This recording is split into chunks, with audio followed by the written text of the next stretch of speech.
will say that our business is stronger than it has ever been. The success of growth and where I see companies growing consistently really is your people. I mean, the story is not, does it make power? Because they all make power. The story is, what does it power? This is What Solar Installers Need to Know with your hosts, Hervé Billier and Joe Marhamati. Hi there, it's Hervé and Joe with What Solar Installers Need to Know, where we interview solar CEOs and experts on how they run their business on the solar coaster. We ask their private revenue numbers, we give actionable advice, and learn about trade secrets so you can run and grow your solar business. Joe and I built a solar company from 0 to 12 million in sales and got successfully acquired. If you'd like to do the same or do better, go to sungro.com/blog to get actionable behind-the-scenes lessons on running and growing your solar business. And now, without further ado, let's jump right into the next episode. Welcome back to you. And for the first time, for the listeners, probably for their benefit, I'm sure they would love to hear a bit about your background, how you got into the solar industry and what you're up to today. Sure. So I got into solar back in 1999 during the Y2K boom. I had just bought a piece of off-grid land and I needed a power system for my little cabin. And I went to Positive Energy, which was the local solar installer in Santa Fe.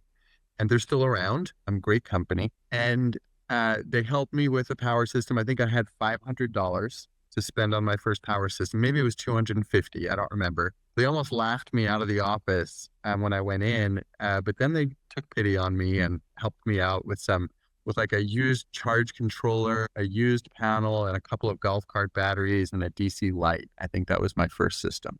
And then Alan Sindelar came out and helped me install it.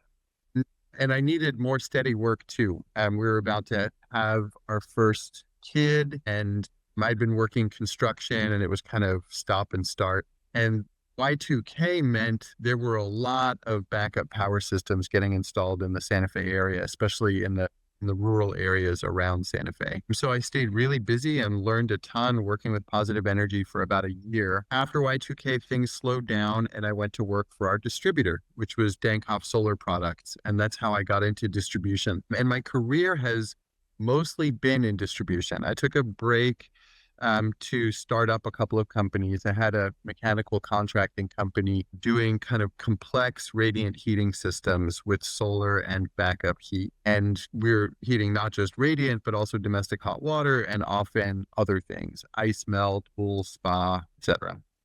And then we spun off from that a design and controls company for solar heating systems, which was super interesting. But then I ended up coming back to distribution, I think in 2010 with Focused Energy, stayed on through BayWa's acquisition of Focused Energy and ended up running BayWa's distribution business in the US and then for the Americas. So I got involved in M&A activity and post-merger integration. We expanded into Canada and Mexico. We expanded into the EPC business in small utility scale construction. And then I ran the US business for a company called Amara N0 for about a year, kind of as a transition CEO, helping Amara with its acquisition of a distribution business in the States, and then integrating that business with a wind component distribution business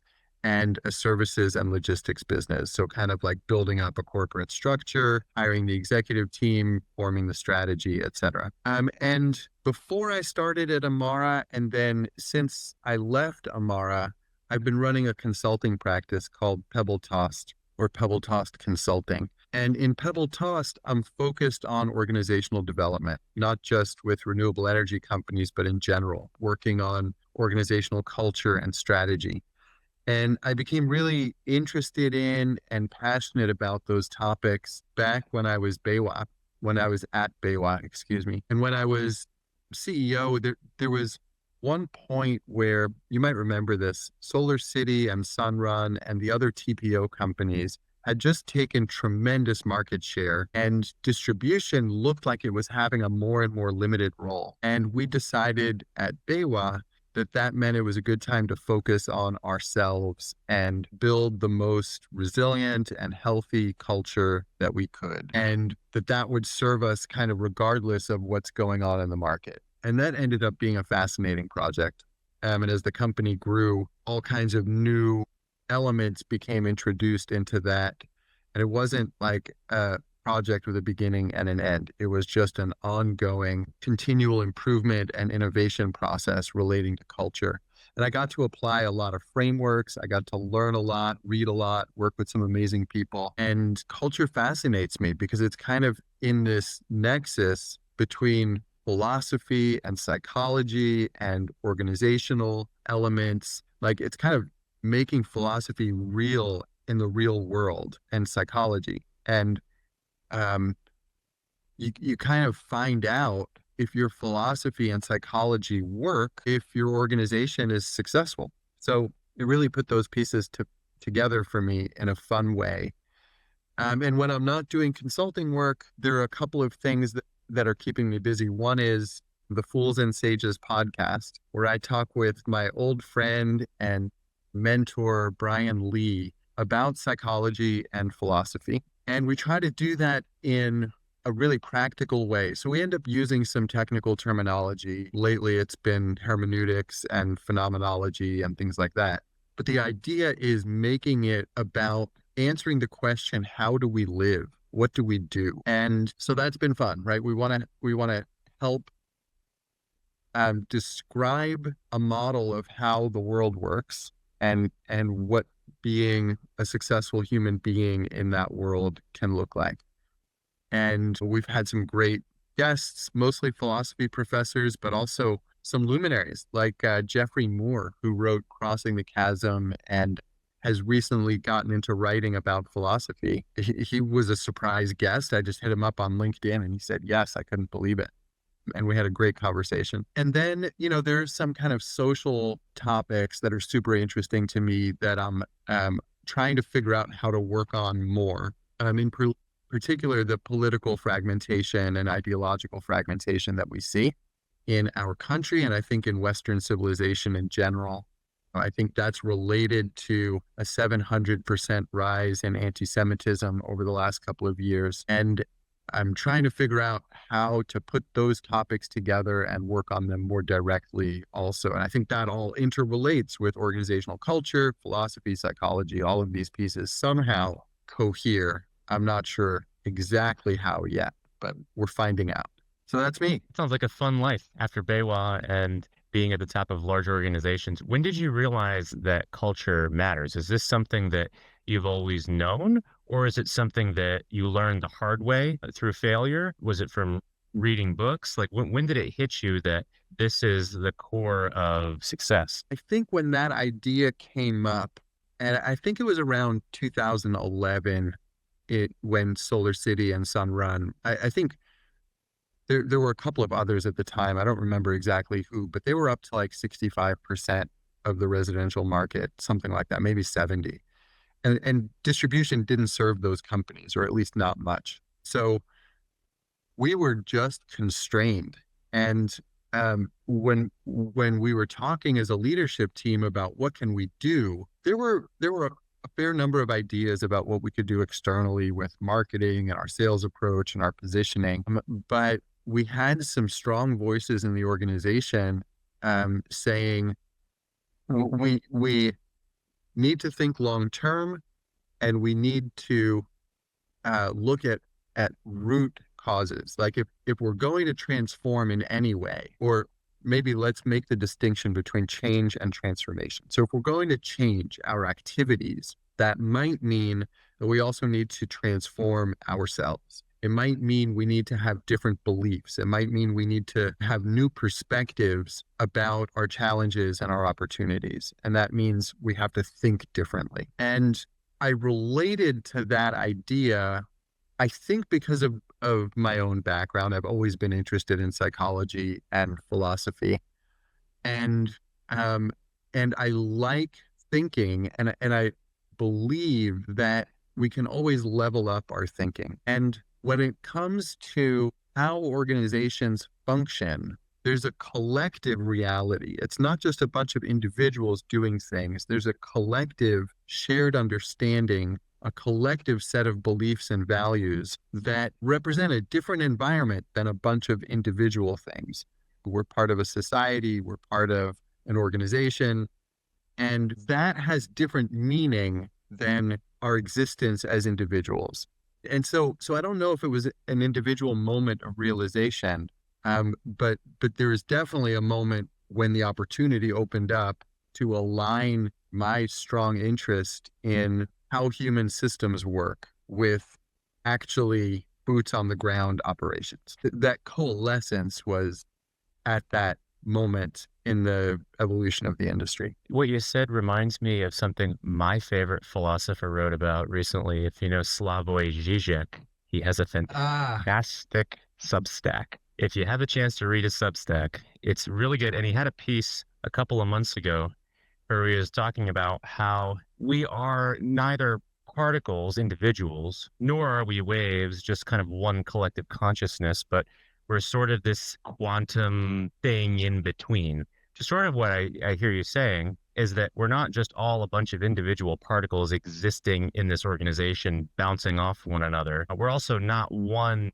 cohesive collective consciousness. We're something kind of both. And so that was a big realization for me too. And I went through a period in running my first business of having a lot of self-limiting beliefs and also realizing that culture was something bigger than one person or even founders or even leadership team. What does someone do if they realize they have a self-limiting belief that may be holding them back or their organization back, but that it's so ingrained in them from their parents or their mentors or their first job?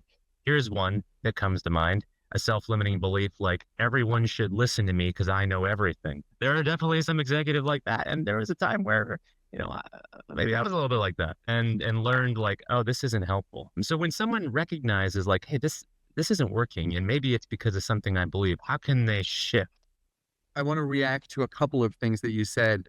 Zizek is brilliant. I wouldn't want to be standing within 10 feet of him while he's talking, but I've watched a bunch of his talks on YouTube and I've seen him debate also.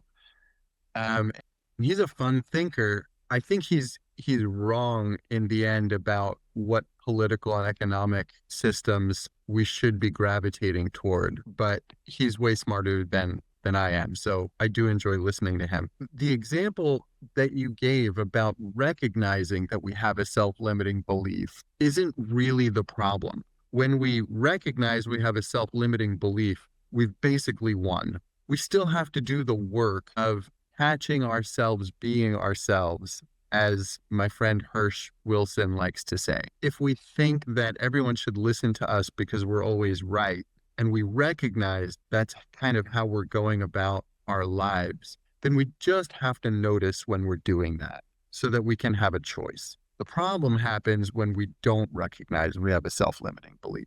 And what becomes fascinating about culture is, might it be possible to create an environment in which people are more likely to recognize their self-limiting beliefs? And what are the factors that might make that more possible? And that's where culture design starts to get really interesting. So if you surround individuals with other individuals who are also invested in recognizing their self-limiting beliefs, as opposed to putting an individual in an environment where people are not invested in that, then maybe it's more likely that these beliefs will be recognized and integrated.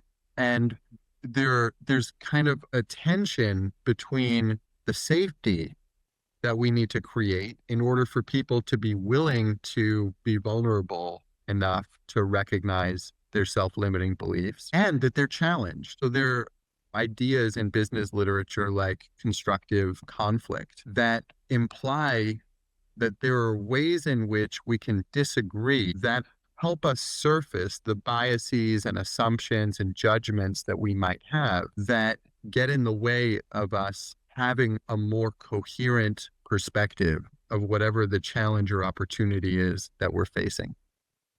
And one of his core ideas is that we can divide our understanding of evolution into 4 quadrants, a 2x2 matrix. And on one axis of the matrix is the continuum from individual to collective. And on the other axis of the matrix is the continuum from internal to external. And culture lives in the internal collective quadrant. And that's the most mysterious quadrant by far. When we say external, we're referring to things that we can see or measure. When we say internal, we're referring basically to the subjective, to our beliefs, our feelings, the things that can't really be measured. And the internal collective is really hard to get at without fragmenting it accidentally into a bunch of individual internal universes. So your feelings and your beliefs, my feelings and my beliefs, person X feelings and beliefs. I was incredibly lucky a couple of years ago to discover Bohm dialogue, which is the first kind of intervention I've come across that works directly on the collective internal quadrant. That might be palatable for businesses and organizations. Shamanism works on the collective internal quadrant too, but you can't really do that in a company, at least most companies. But dialogue, you can. And David Bohm was a physicist regarded as one of the most important physicists of the 20th century, worked on quantum theory, developed the theory of quantum potential. And he got super interested in consciousness and ended up working with Krishnamurti and writing several books that were philosophy books about, one is called Wholeness and the Implicate Order, and one is called On Dialogue. And I was introduced to somebody that worked directly with David Bohm. Her name's Glenna Gerard. She showed up on the Fools and Sages podcast, if you want to go check out that episode. And I studied dialogue with her formally for probably about 6 months. And I've remained in a dialogue practice group with her and several other students of hers. And dialogue is a method of surfacing our collective judgments, assumptions, perspectives, biases, feelings, all of that stuff, so we can all look at them. And that's based on David Bohm's idea that the way we're taught to think and communicate comes from fragmentation and creates fragmentation. We think in terms of discrete things, you, me, this computer, this microphone, and that's useful for building stuff, but it's not useful for understanding stuff like, what do we do? What is the best way to live? And Bohm wanted to help people create coherence, and he thought working on things like the climate problem and political polarization and things like that would benefit from a practice where we resolve fragmentation into coherence a little bit at a time. In my experience with dialogue, it's possible to think very differently about something at the end of a session than you do at the beginning. And that comes from tapping into collective intelligence, the intelligence of the group that's in the dialogue practice. So yeah, that's been an important part of how I want to work on culture and how I have been in a couple of consulting engagements over the last couple of years. Can you give a concrete example of how dialogue might go from what you described as language of existing discrete objects to something more holistic, and how that could shift a culture from one that might be stifled or not as successful as it could be to one that manifests a greater level of success, coherence, etc. One company that I do consulting work with brought an issue up that they referred to as, in our culture, we don't have an adequate sense of ownership amongst individuals. And so we don't see like the level of initiative and ideation and taking an idea all the way to the ground and making sure it works as we'd like to see. And they were calling that ownership. And we got some perspectives about that topic from the individuals on the leadership team. And then we actually brought the leadership team into a dialogue session with the dialogue group that I practice with. And we went through 3 stages of a dialogue practice. One was the client's leadership team and the dialogue group all having a dialogue together about this topic of ownership. And then the dialogue group continued with the topic while the client team became observers. And then we all came back together again for another dialogue and then reflection on what we learned. And the first section with everybody was really useful in terms of kind of inquiry into the topic. Like, what do we really mean by ownership? And how would we know when we saw it? And what do we not mean by ownership? And, those kinds of questions and answers. When the client team went into observer mode, a question that came up and a topic that came up in the dialogue group was, notice there were a lot of feelings in the room. And this leadership team had gone through really difficult transitions in the prior year or two. And there was like emotional residue from going through those difficult transitions. And so the dialogue practice group was able to surface kind of its perception of the emotional plane content of this topic. When the client team came back into the dialogue after observing, right, they weren't absent, they were there as observers and listening intently. They came back and said, you're right. We actually have a lot of feelings. And one of the connections that came out of that was the relationship between belonging and ownership. And if we want ownership, maybe instead of asking for ownership again and again and telling people they're not demonstrating it, maybe we need to cultivate an environment in which people feel strong sense of belonging and connection to one another. And then maybe ownership follows. And that's kind of like a really common move that I like to make in my consulting practice. And I think a lot of good consultants make. And I'm not saying I'm a good consultant, but other good consultants that I've seen make this move, which is to look at the yin response instead of the yang response. And even the word response is yang. So let's say the yin perspective instead of a yang response. And what I mean by that is a lot of times when we want to create change, we try to take action directly on the thing that we want to change. But when it comes to culture, a more yin response might be asking ourselves, what is the container or the environment that out of which what we want will flourish? And let's focus on building the container, not on trying to make the flourishing happen. And it's very much like growing a garden, right? You can't try to get your squash plants to grow by telling them to grow. And you can't even control the outcome of whether they grow and whether they fruit.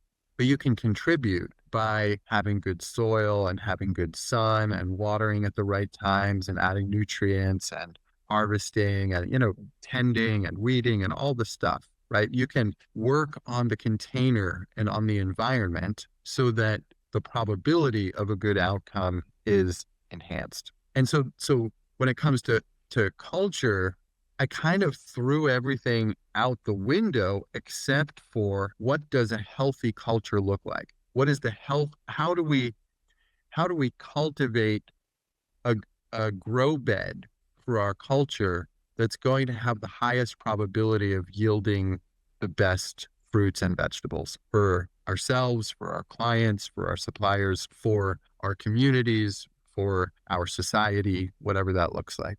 And the perspective that the client in the example that I gave, the perspective shift that happened as a result of dialogue came from the collective intelligence of the team and the dialogue group, came from creating the space to notice the emotional content of the conversation, which got the team thinking about the emotional requirements of their culture so that their team could thrive, and then help the team make choices about what they want to do in their business to optimize for better outcomes. It leads me to want to ask you what's going to sound like a very dumb question. So I'm going to ask you the question, and I'm going to tell you why I'm asking this question. What is the point of business? And the reason I ask is because I used to think the point of business was to make a profit, was to make money.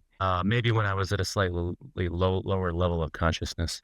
And then I thought that business was to produce and innovate and add value for society. And then after COVID, I came to wonder, maybe believe, that the point of business was to belong in the way that our ancestors belonged to a tribe, belonged to a group of people with a set of values or beliefs that made them feel like they were bigger than themselves. So what do you think the point of business is? And does building a good culture necessarily perfectly correlate with profitability? And does it matter? I like your answers. I mean, the first one obviously is like the let's say unenlightened answer. Right? A business is to make profit, but then you have to ask, but why? Your second answer about being a contributor to society, I think is the best mainstream answer. What I mean by that is, when you say, what is the point of business? The question immediately arises, to whom, right? What is the point to whom? One founder might have a very different idea about that than another. And your question implies that there's like a meta point to business. Like, because we do this as humans, then it must have some logical, like it's pointing us towards some developmental outcome. Like there's a North Star that is calling us, right? So that has a lot of implications. I think not all people and not all founders would agree that that's the case. And they also, if they do think there's a North Star, they might disagree about what that North Star is. And then I think belonging as your third answer is one of a universe of North Stars that are valuable. So, I guess I think about business in the context of what is the market. And I like the idea of a free market. I mean, I think regulation is important, unfortunately, because the kind of utopian idea of a free market is that people will want things, businesses will produce those things that will make people's lives better because they have what they want. The problem, of course, is people want things that are not in alignment with what's best for them and best for society, right? That's like the human problem. And virtue is like the unpredictable thing that if we have it, and if all systems work, with virtue, Zizek is right about communism. With virtue, capitalism doesn't need regulation. But without virtue, business is a potentially hollow vessel, morally hollow vessel. And you're interjecting a morality into it, which I think is great and necessary.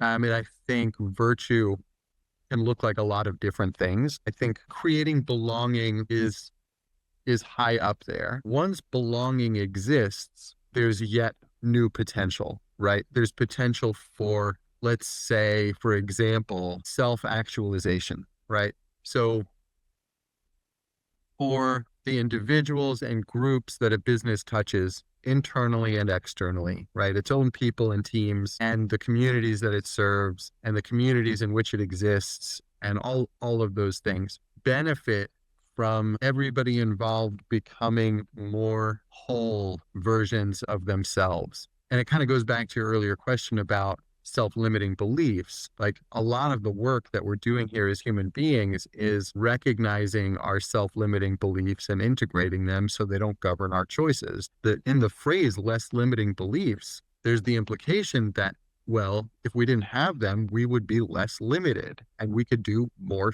stuff and we could do better stuff and add virtue to that. We could do more virtuous stuff. And so I think belonging is like foundational for that to happen.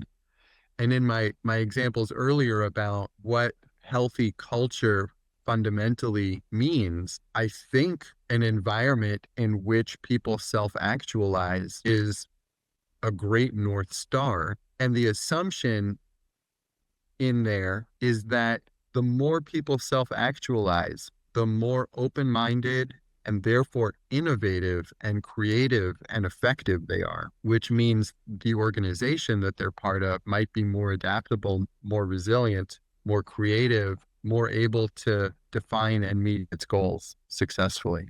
So there's like a virtuous cycle there where, or at least that was my premise working in organizations. And it remains my premise that the more self-awareness we have, the better our communication is, the better our thinking is, and there's no end to that developmental process. Some people, some solar executives, if anyone's listening to this, are going to listen to this and say to themselves, hey, my business seems to be running well, we're profitable, we're growing steadily. Why does any of this matter to me? My team members seem happy enough. Is this something that you've seen larger companies do, publicly owned companies or companies with thousands of people, what you kind of described, where you take stock of your current situation, maybe because of a market force, or maybe just because of a moment of self-reflection where you want your colleagues to be happier and more open and more creative? Is it something you've seen at large companies, maybe publicly traded companies, or is it something that is really relegated to smaller businesses? And why should any solar executive listening to this want to take stock of this approach to culture and consideration of why philosophy might ever matter to their business? Well, if everything's going well, there's not much reason to change. And that's fair enough. I certainly wouldn't want to try to sell coal in Newcastle. If people have a formula that's working, that's great. I think as we mature as human beings, our understanding of working also develops. I just heard a story from a consultant who's a friend of mine who's working with a company in which the top executive has decided that his legacy, he's past 50, that his legacy is actually to increase the quality of consciousness in his organization. And by doing that, he's also going to contribute to the consciousness of his clients and, the external stakeholders that his organization touches. I happen to think that that can result in some interesting business outcomes and even positive ones, but that's not the primary motivator. I think that's like a nice to have, but the must have is I have a limited time on this planet.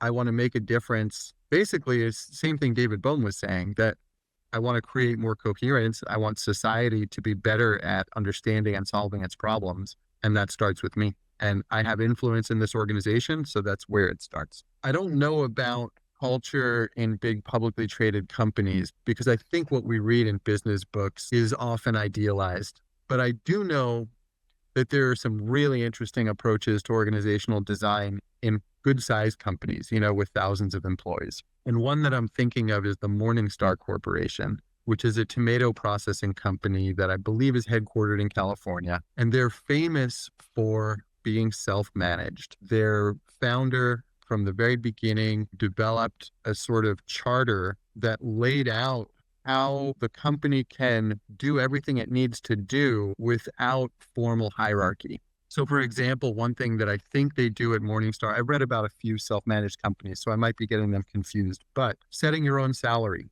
is something that happens in self-managed companies.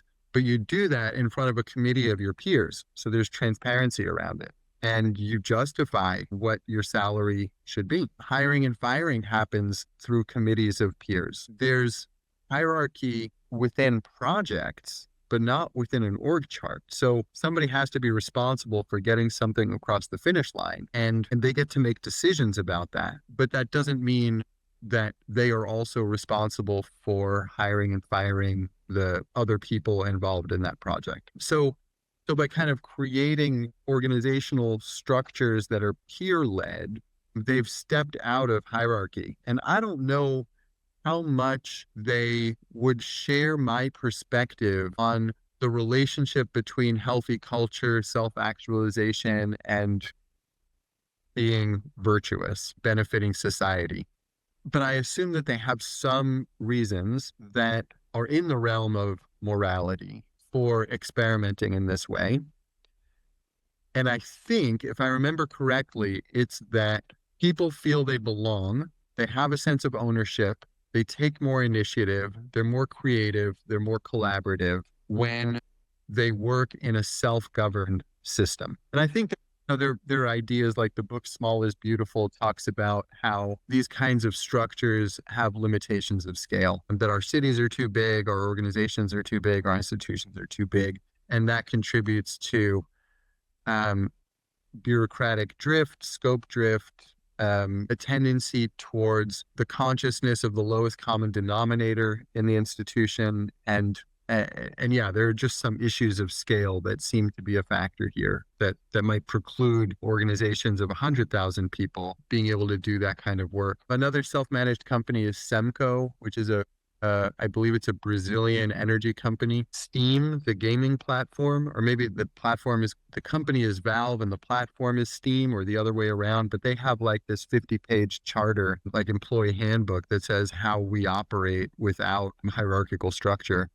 And those exist. And actually, building on the work of Ken Wilber, people like Frederick Laloux, he took Ken Wilber's ideas of integral theory, which are about there being higher and higher states of collective consciousness that we're moving through, and applied them to business and developed a framework that talks about the teal organization, right? These different levels of relationship to hierarchy and authority are associated with different colors. Red being, command and control, and the opposite end of the spectrum being teal, which is shared ownership, shared leadership. And my understanding is that there are a growing number of companies, mostly small companies, taking these principles of teal organizations and applying them. I do think a key is applying it from the start.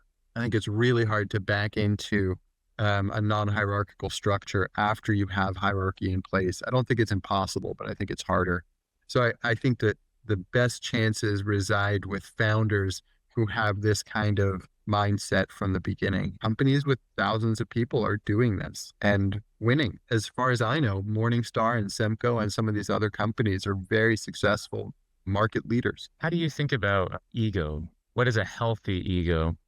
And have you seen a founder or an executive who gains the self-awareness that maybe their ego is getting in the way of the business culture moving forward or growing to a higher level of consciousness or success? And what can somebody do in that moment of self-reflection? Do they need to climb the top of a mountain, take a sabbatical, work with a consultant? How do you think about ego in business, and what can somebody do to overcome their ego if it's an impediment to building the culture they Ego is a tricky topic. Maybe let's start with definitions. So when people say ego generically, they're usually referring to an out of balance ego. A big ego means that somebody wants to control a situation or define a situation or be seen and recognized as important somehow, right? That's what we mean by big ego. A more elaborate understanding of ego is the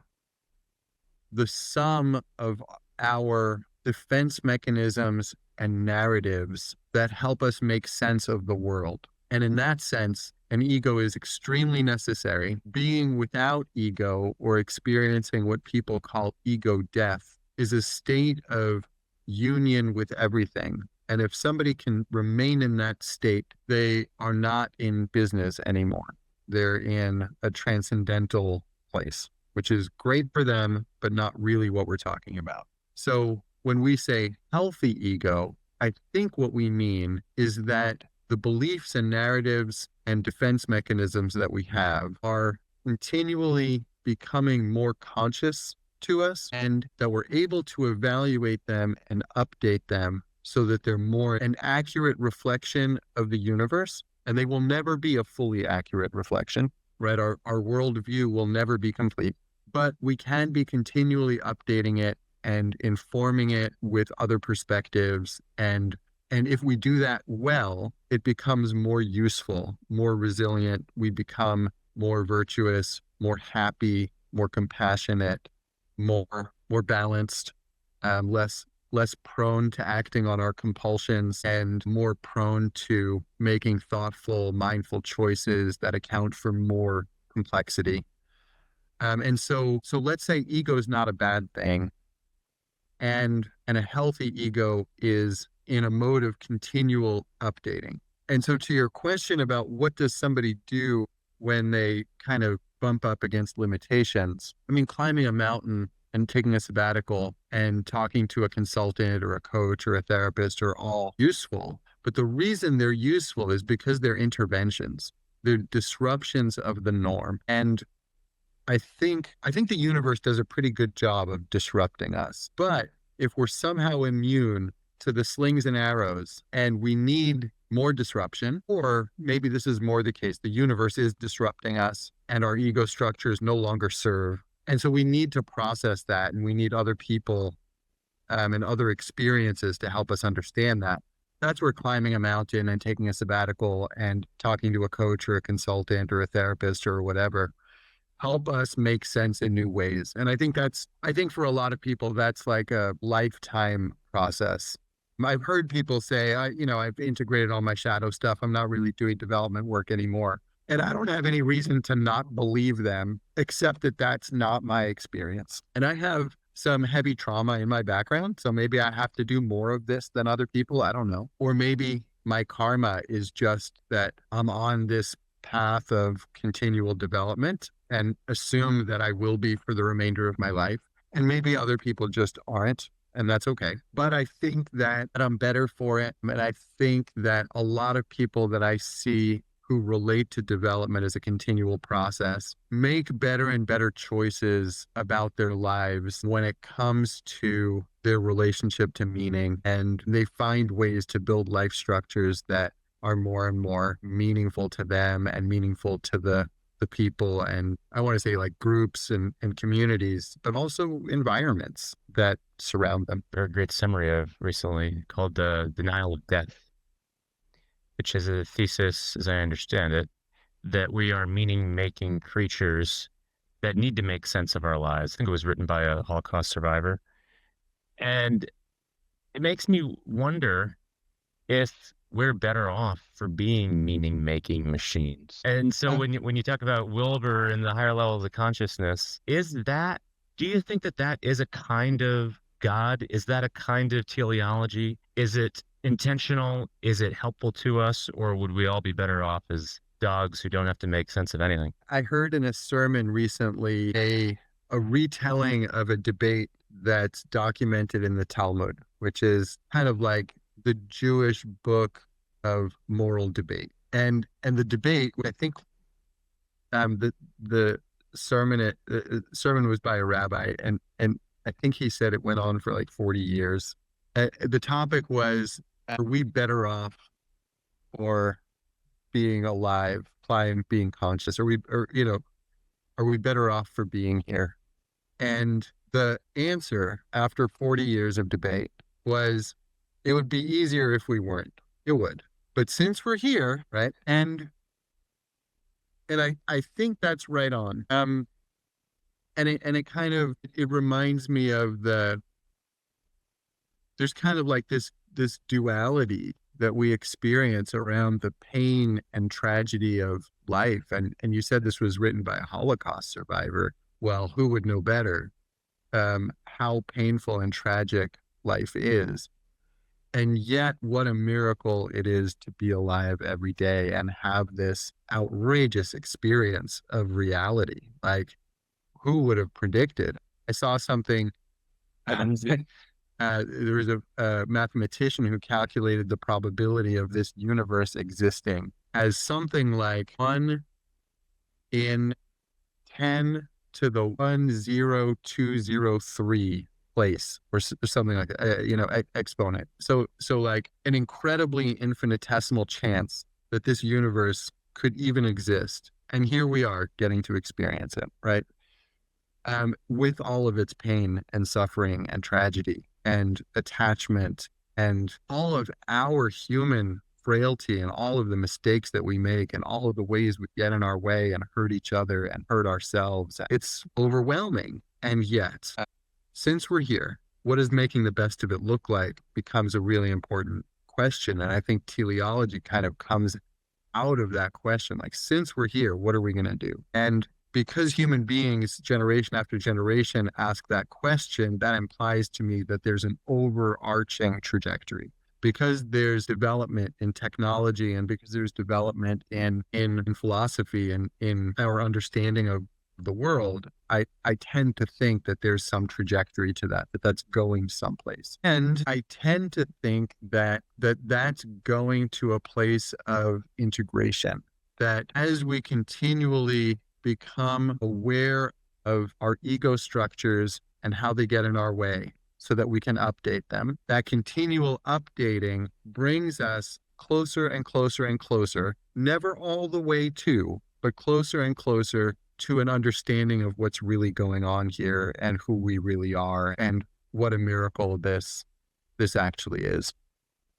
And you asked about God, and God is a really difficult subject because even in the same breath, it can mean different things to us. But I tend to think of it, well, I think of it in several ways. One is the potential force behind that trajectory, that developmental agenda that humans seem to be on, and by implication, consciousness seems to be on. And I think we did an episode with, on the Fools and Sages podcast with Professor Stephen Nadler, who's an expert on Spinoza, who was a 19th century Jewish philosopher who was kicked out of the Jewish community, the religious community, for his heretical views, which basically were that God is nature, not separate from nature. And I believe he meant nature writ large, like the universe is itself God. And each of us is a fragment of that. And our experience of a self and a desire to actualize that self is the unfolding of nature and God itself. And so we're kind of like compelled to do this, at least some of us are, unfold ourselves towards wholeness, towards coherence, away from this fragmentation that that physical reality represents, where you're you and I'm me, but we're both nature. We're both God, right? We're both fragments of this whole that I think consciousness is maybe most fundamental to. And yet the scientists tell us that entropy is increasing. Chaos is increasing. Do you see this higher level of consciousness, this trajectory, if there is one, as a counterweight to increasing physical entropy in the universe? One way I think about that is the more tension exists in a system, the more opportunity there is for phase change. And so if you think of entropy increasing as, let's say, analogous to the molecules in water getting more excited as the water heats up, at some point, the water flashes to steam and the molecules are in a new phase. So I don't think the idea of entropy is necessarily in conflict with the evolution of consciousness. And then I also think there's kind of a duality where I don't know, I'm not a physicist, not even remotely. And I have no idea whether physicists would say that the increase in entropy applies to anything other than matter. But to me, that brings up this kind of duality that matter and consciousness are interrelated, perhaps, but are not the same thing. And it might be that as entropy increases in the material world, coherence or the potential for it is actually increasing in consciousness. That's even probably too simplistic a description. And I think I'd have to think about that a little more and come back to you with how I think those topics might interrelate. But I don't see it as disqualifying, right? That, in fact, I'm thinking about like chaos and order being the primary duality that pre-Socratic philosophers talked about. Like, is the universe fundamentally chaos or order? And I think the conclusion to that, to the extent that one exists, is both. And that may be another way of saying, is the universe fundamentally material or of consciousness? And well, probably both. I want to bring it back down to earth just a little bit, not too much, and talk about values. And I'll admit that I didn't fully follow your answer, probably because I have a bias toward understanding that values matter in business and in life and relationships, and knowing your values matters in business and in life and relationships. And you had a different answer. It was something like there's a universal value or infinite points of light. And I wanted to understand that better. How do you think about the relevance and the importance of an individual or a business defining its values, ensuring that the people in that organization understand with, agree with, and live those values? Is that important for business and life? If you go back to our conversation about the ego, where we said that the ego is basically the most updated set we currently have of beliefs about how the world works, so we can make sense of it. values exist at the level of ego. Values are amongst those beliefs that we have about how the world works and how we want to play in it. And if you agree with my premise that we're never going to fully understand how the world works and our place in it, but we can participate in a continual updating of our beliefs, then it follows that we might also continually update our values. And we aren't served by adopting values with the idea that they alone are our timeless guideposts to living a good life. It's not to say that they aren't perpetually valuable, right? Real values are timeless. But if I choose these three values as how I define meaning and how I derive meaning, well, then you come along and give me an experience that makes me see that differently. I would be foolish not to update my mental model, including what values I consider most important to me. And I think this happens as we age specifically.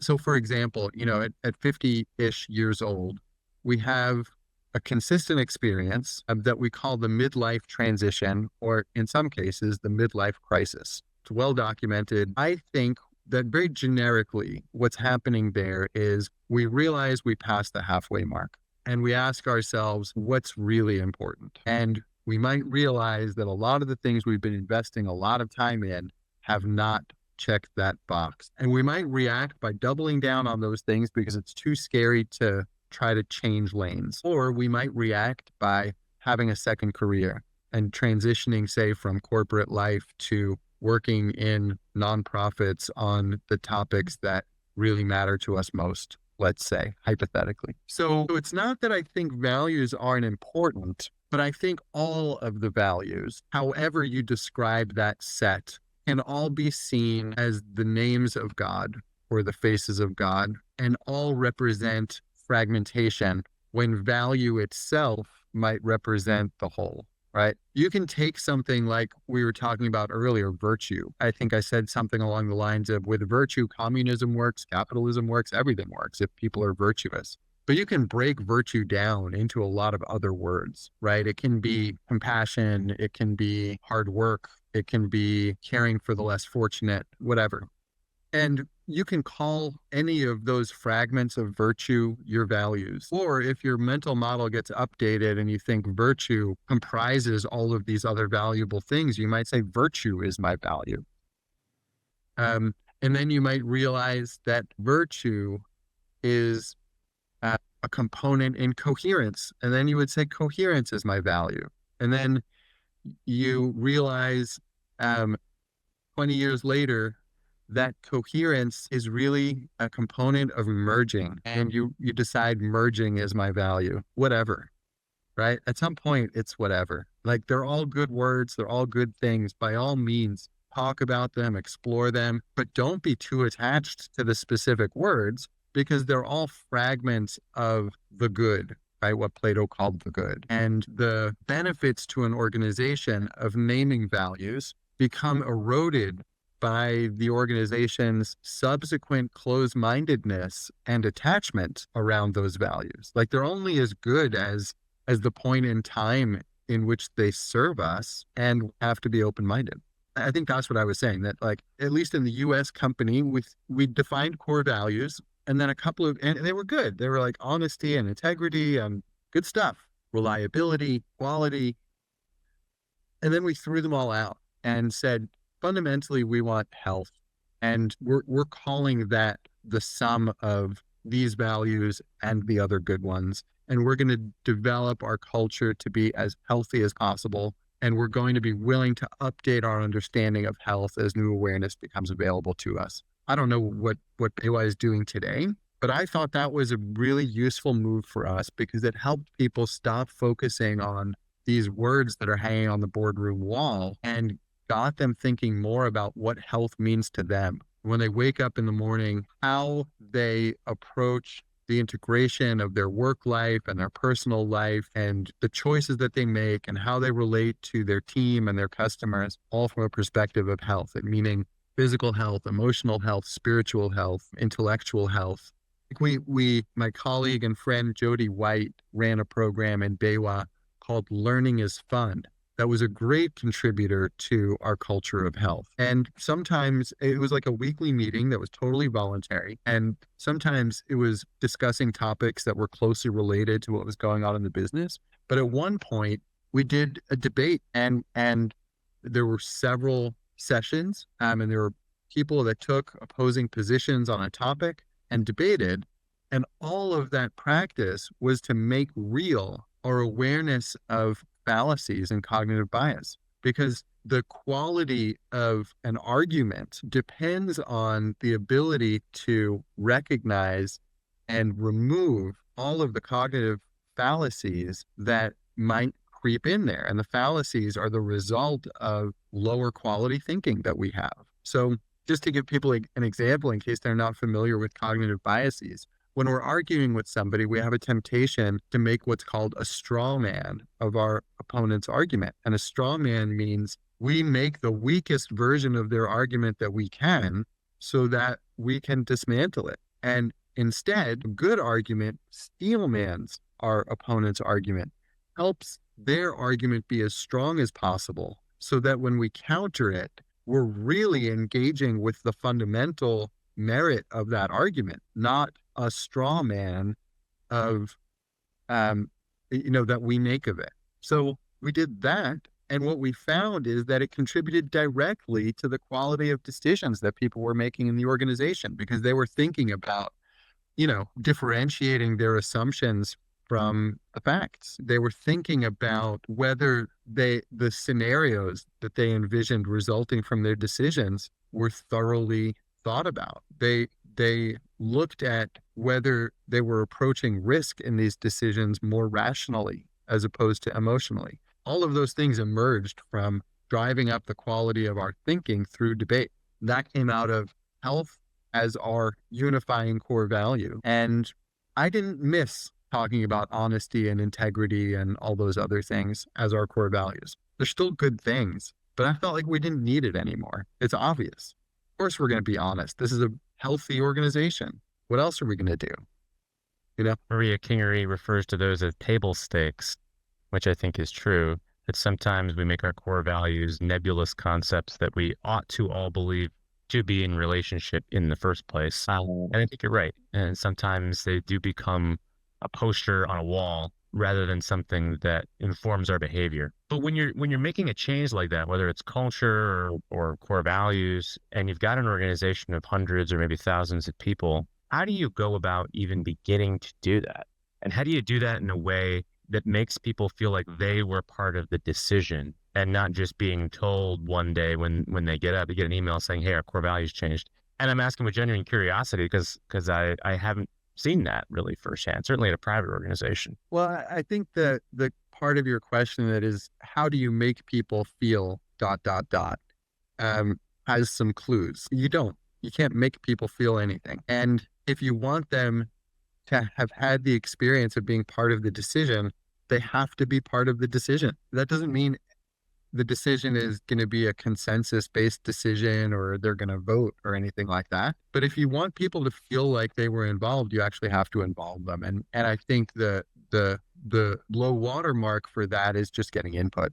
I think using the input in your decision process. And if you already know what the answer is, don't bother getting input, because people will smell that. They'll recognize that you never really wanted their input in the first place. So you have to genuinely want input, and then you have to ask for it, and then you have to read it or listen to it or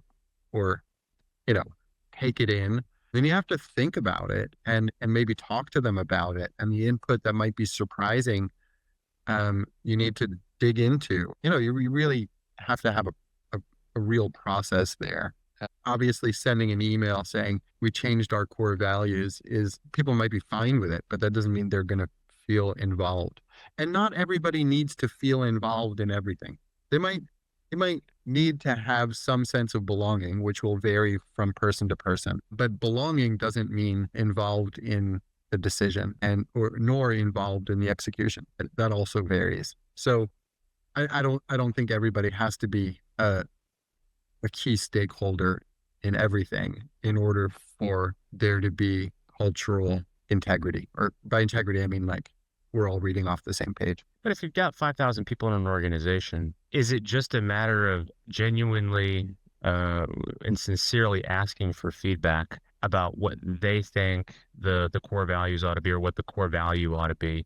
Or is it that there's some level of middle management that confers about that question and maybe asks the relevant people, like, what is the actual process of making a change like that so that you get input from all 5,000 people? I don't know if I would ask, what do you think our core values should be? To my earlier comments about core values, you should get 1,000 answers or 5,000 answers to that, because there are plenty of good core values. And how are you possibly going to choose between them?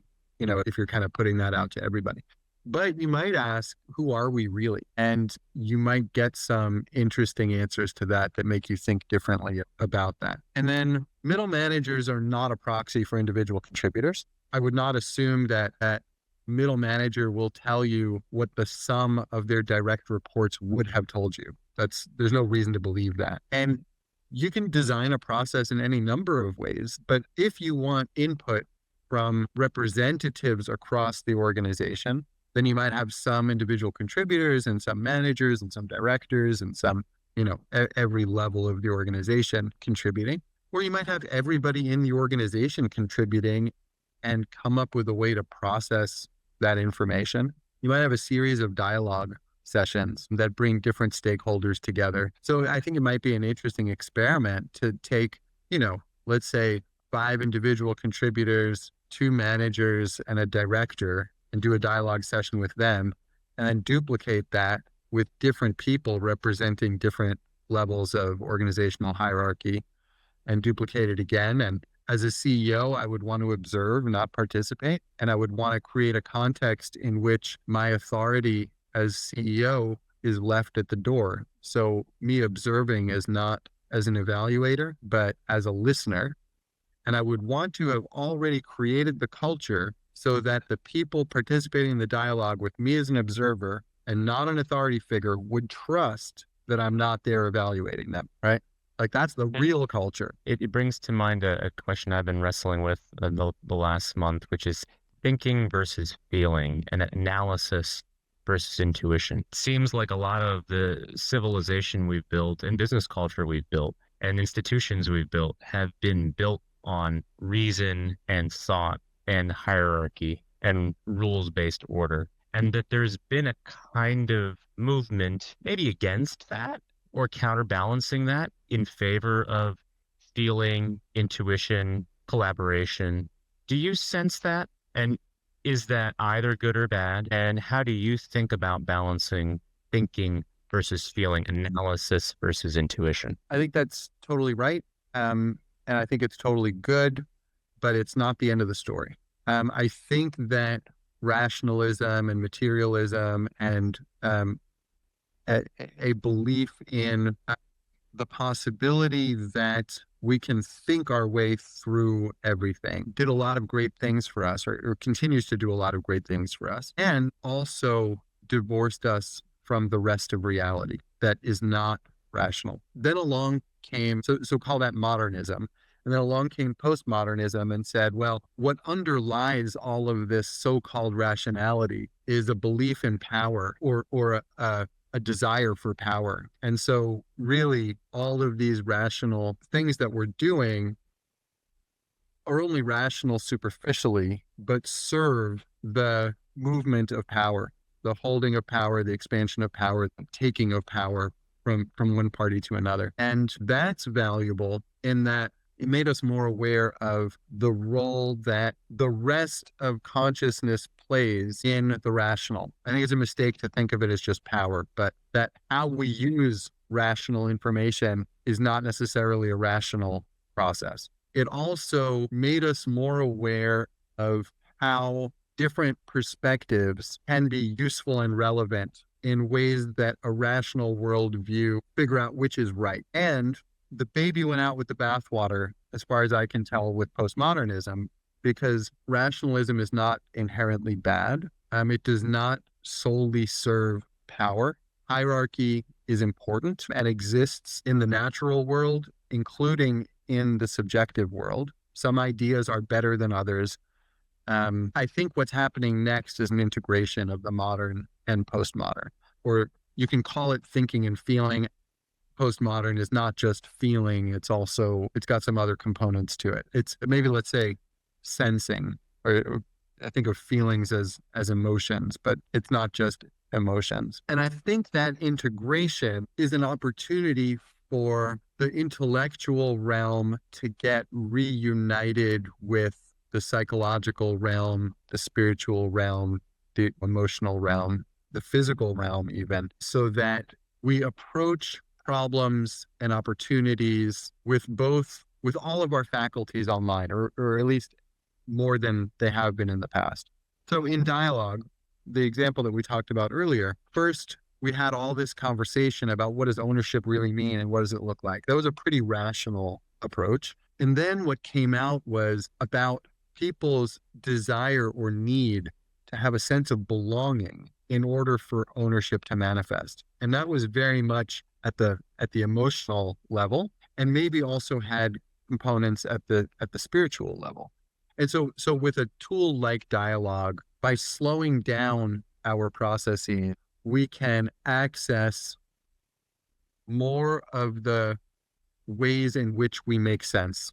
And we do make sense in a variety of ways. And I think maybe the last thing I'll say about rationalism is that as much good stuff has come out of it, cures and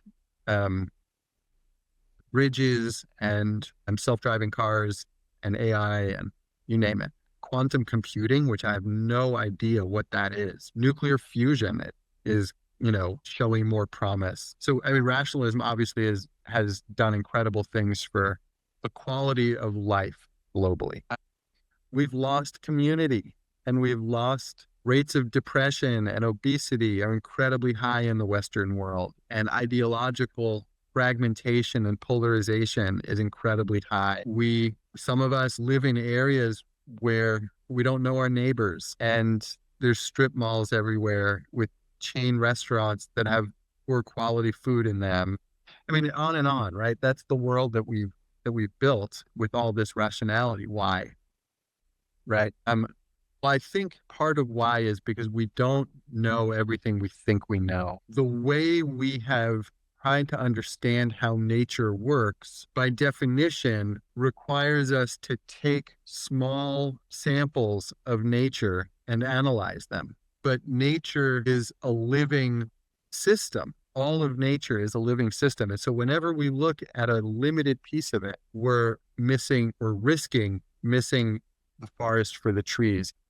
I get these headlines every morning from a non-biased headline aggregator. And often there's like science and health news, and it often reads something like, this new section of this monkey's genome was mapped that has promising implications for cancer treatments. Great, but what? There's obviously, like, the reason that this genome was mapped was for a particular direction in medical research. But where is that knowledge, that new knowledge that was gained, getting integrated with all the new knowledge that's been gained? And even for the question to be asked, what does this new knowledge make possible? And it seems like what this new knowledge makes possible is potentially a cancer therapy, which is great.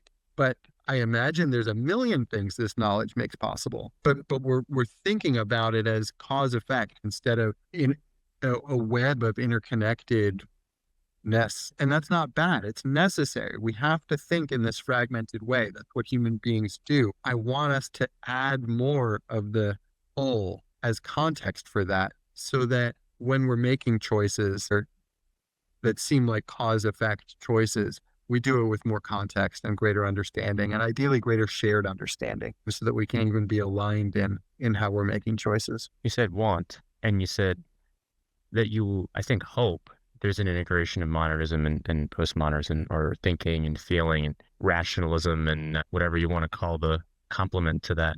Do you have evidence that might be coming? Because right now, to a lot of people, it feels like there's the backlash going back to kind of one of your original comments about social and political division, a lot of which I think is caused by social media and technology and what we used to call progress. Is there any reason to think that this is actually coming? Or is it what it feels like to a lot of people, this kind of cosmic battle between rationalism and civilization and progress on the one side, and feeling and integration and love and collaboration on the other side? I don't have evidence, meaning I don't have statistics. I don't have data. I have anecdotal evidence like this conversation.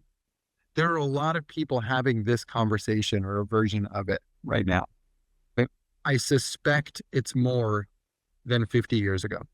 I think there are some polarizations that like you mentioned, the polarization between like rationality / civilization.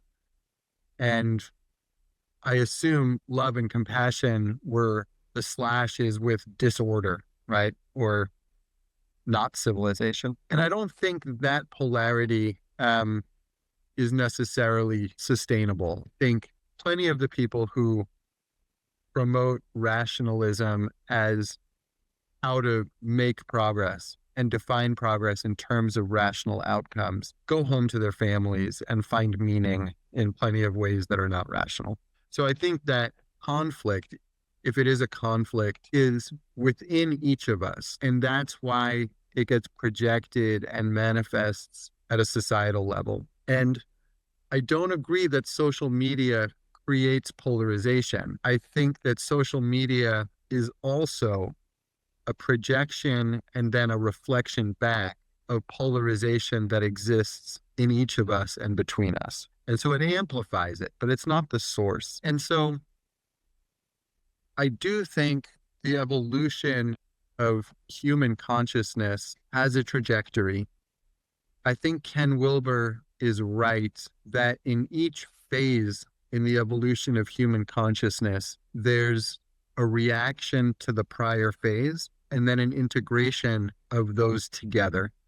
I couldn't give you evidence for that. It's a belief that I have. And that because we're having this conversation about how we take the very valuable capacity that we have as human beings to fragment the world and build things with this very valuable capacity we have as human beings to make meaning, to care, and to be virtuous. How do we put those together, for example, in organizational culture or in the relationship between organization and society? I don't think we'd be having this conversation if it weren't evolutionarily emergent. I think this conversation is an attempt to synthesize those. And I think there are a lot of conversations like this happening that I take as evidence that we're in process with that. And postmodernism, I think, maxed out. I think there are still people saying things like you can replace scientific knowing with other ways of knowing and get better outcomes. But the mistake that they make is that that's not true for science. You can't come up with a genetic intervention for cancer with other ways of knowing. You do that with science. Other ways of knowing have relevance in other ways of being. And I think there are still people saying, no, other ways of knowing are better than science, right? There are still people saying all hierarchy is bad. And that's going to continue. There's a long tail on that. But there are more and more people saying that our job in stewarding or midwifing the evolution of consciousness is figuring out how to take the subjective and the objective and integrate them. I think that's happening. I think this conversation and many others like it are showing us that that's in play. This conversation wouldn't be happening if that weren't the case. We're just expressing consciousness. This isn't just here's what I think and here's what you think. We're also part of a whole, right? This is what the whole is thinking through us. It reminds me of another piece recently talking about how reality never exists in any given perspective, but only in the space between all perspectives. A parallax view, I believe it called it. And I loved that because going back to your conversation about dialogue, it seems like and it feels like reality only manifests itself as we talk, and particularly as we talk with empathy in person, ideally, And that it seems truer and truer to me every day that reality only manifests itself as we empathize with one another's perspectives, but not in any given perspective. Do you agree with that? Yeah, I mean, it ties back to the leveling up we talked about with the ego structures always needing to be updated. So I don't think you can suspend perspective. I think you have a perspective, whether we admit it or not, we have a perspective or an ecosystem of perspectives about how the world works. Otherwise, we couldn't make any sense of it. We couldn't tie our shoes in the morning. And talking to one another is what phenomenologists like Levinas refer to. That's the opportunity for us to merge horizons. I'm encountering the infinite in you, and you're encountering the infinite in me. And that makes my worldview potentially much greater. By trying to understand your depth and the depth of your experience, I enhance my own experience and can have some taste of the infinite. And I think in that Zizek quote, you referred to reality being the sum of all the fragments of reality, basically. And I think that's you can replace the word reality with God, I think, with some function, without getting too esoteric. I mean, that's, I think, what Spinoza was saying about nature. I mean, that's what Kurt Vonnegut was saying about the chronosynclastic infundibulum. We just did an episode on that on Fools and Sages podcast. And Vonnegut describes a place in the universe where all truths can coexist.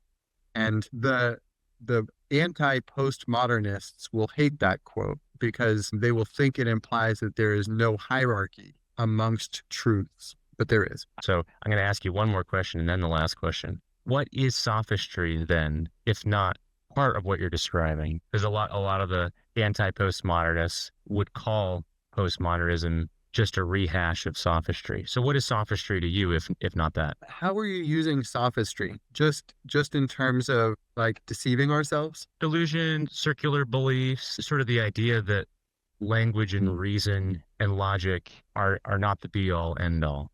So anything that's not rational is delusion, and promoting it is sophistry. And very much related to your idea that power is the fundamental driver thing. And that therefore anything anyone says is just a behavioral mechanism for them to gain more power, that there's no universal truth or meaning to anything anyone says. And okay, and I just want to clarify, I think you know this, but just in case the listeners just got confused, I don't believe that power is the fundamental thing we're trying to achieve as human beings. I don't know how I would try to convince someone heavily invested in a modernist worldview that the subjective also matters. I guess it's obvious to me that the subjective matters because the way this hypermodern person, this hypermodernist person derives meaning is from the subjective realm, right? They might have a peak experience of solving a mathematical equation, right? I'm just trying to think of what's a good example of something that happens kind of purely in the rational space. But the feeling of happiness that they have when they solve that equation and the meaning that they derive from that feeling of happiness is entirely subjective. So, I mean, I might try to make that from a Darwinian standpoint, meaning is an evolutionary accident, right? It's something that we experience because it theoretically makes us more likely to survive or for our progeny to occur, meaning that we'll be sexually selected for because we experience meaning. Well, I don't know that that's the case at all. Even taking that argument, the counter argument is that the meaning that we experience is not an accident. It's not a random occurrence. And therefore, meaning has a fundamental source. If it's not an accident, we're tapping into a universal meaning. And that goes to, if the universe is fundamentally material, then consciousness is kind of a happy accident or an unhappy accident, depending on how you look at it. It's just like an outcome of all these material billiard balls knocking into each other, and consciousness just happened to happen, right? As a mutation, and here we are experiencing it. Or consciousness is actually central to what the universe is doing, and our experience of it and participation in it matters, right? And is a source of meaning. So I think with a rationalist, those kinds of conversations can happen, and I think are valid. And I've had conversations with people that consider themselves to have a very rationalist worldview, and they've paused and thought about it. And then there are plenty of people that are not going to have that conversation, and that's okay. I still think it's happening. I still think like the evolution of consciousness is in play, and I'm curious to see how it continues to unfold. Me too. And I'm realizing that if anyone's made it this far, they might be the type of person who is thinking about their legacy, what they want to leave behind when they leave this earth, when they leave their company. What do you want your legacy to be with the work that you've done today and the work to come? And where can people find you if they want to listen to your podcast or work with you? Well, I turned 50 this year, and legacy is a loaded term for me. I think the most important component of legacy for me is connection to people. That's more important to me than the outcome of any thinking and working that I have done. Foremost in that is my relationship to my kids and to my wife. And I hope that I will have left them with the sense that I did my best to be the most authentic version of myself that I could be. And that I loved them as well as I could in work and in kind of the external realm. I would like to have contributed individuals and teams actually experiencing a leveling up of their consciousness, and for individuals and teams to value that, to think that that's something that we ought to aspire to. And that organizations can be virtuous, and that going through the process of psychology and philosophy and meaning making is something that that our lives reflect, and our lives include our working lives. Very importantly, include our working lives. So our organizations, as far as I'm concerned, must be, not solely, but must be environments in which actualization occurs. And if I've helped one person experience that, or even see that that might be the case, then that will have been a meaningful legacy for me. And my answer might change because hopefully I'm updating my mental models. Well, you've certainly given that to me. I know we've been working together for many years in individual capacity, in a leadership capacity, in multiple businesses. When you were at Baywa, and your name precedes you, I think because you want that to be your legacy. I appreciate you doing this after we did this for 2 hours, because I know your time is valuable, and I hope it was enjoyable enough, as enjoyable to you as it was for me, so much to come back in the future. I had a great time. I thought you did an amazing job asking different questions, and we had a quite different conversation than we did the first time. Some similar themes, but yeah, I really enjoyed it. I hope you did too. I hope your listeners do. You can find me at pebbletossed.consulting, or the Fools and Sages podcast, which is on all the main platforms, YouTube and Apple and Spotify and wherever good podcasts are found. And yeah, if you're interested in organizational development, conversations, coaching, that sort of thing, I would welcome a contact. Thank you, Boaz, for taking the time. And thank you, everybody, for listening to What Solar Installers Need to Know. We'll see you next time. If you'd like to do the same or do better, go to sunvoy.com/blog and get actionable behind-the-scenes lessons on running and growing your solar business.